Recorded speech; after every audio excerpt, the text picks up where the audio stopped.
Valstis nav spējīgas tērēt nodokļu naudu ekonomiski. Kad kāda valdība piedāvā uzsākt kādu projektu, tā sola, ka tas vedīs pienesumu sabiedrībai. Bet šis uzstādījums nav pamatojams, jo valdība nav spējīga izspriest, ko tad sabiedrība vēlas. Sāksim ar to, ka nav nekāds veids, kā var izveidot aritmētiku par cilvēku vērtībām vai vēlmēm.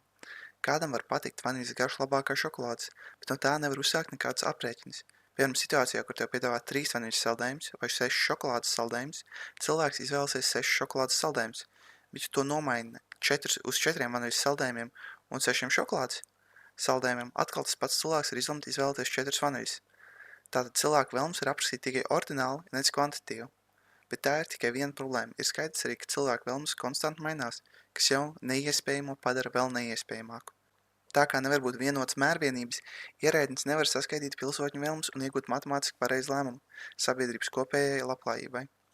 Bet vai nav iespējams veikt aptaujas vai izveidot datus, lai veiktu attiecīgu aprēķinu?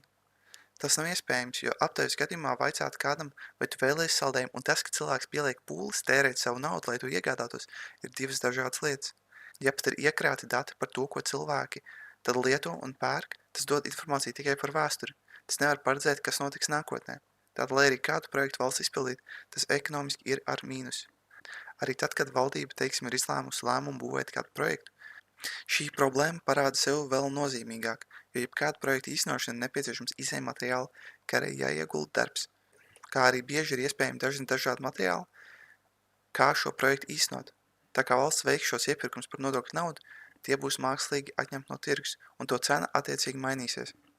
Kas redz saks tālākai ekonomikai, piemēram, valdība ir iezlama iepirkums starp alumīniju un dzelzi, bez precīziem cenu signāliem tie nav spējīgi veikt analīzi, kā gan attiecīgajā valstī, kā arī visā pasaulē, kuri materiāli ir nepieciešamāki, un to patēriņš attiecīgi sadārdzinās un sarežģīs pārējo dzīves.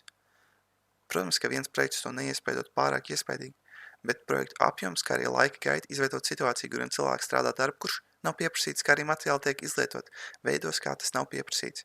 Jāsver arī tas, ka fakts, ka valsts izpilda dažādus uzdevumus neefektīvi, nenozīmē, ka tie nav būtiski. Tieši tāpēc, ka tie ir būtiski, tie būtu jāorganizē visciešāk attiecīgi tirgumi, ja veidā, kas saskana ar visu cilvēku lēmumiem.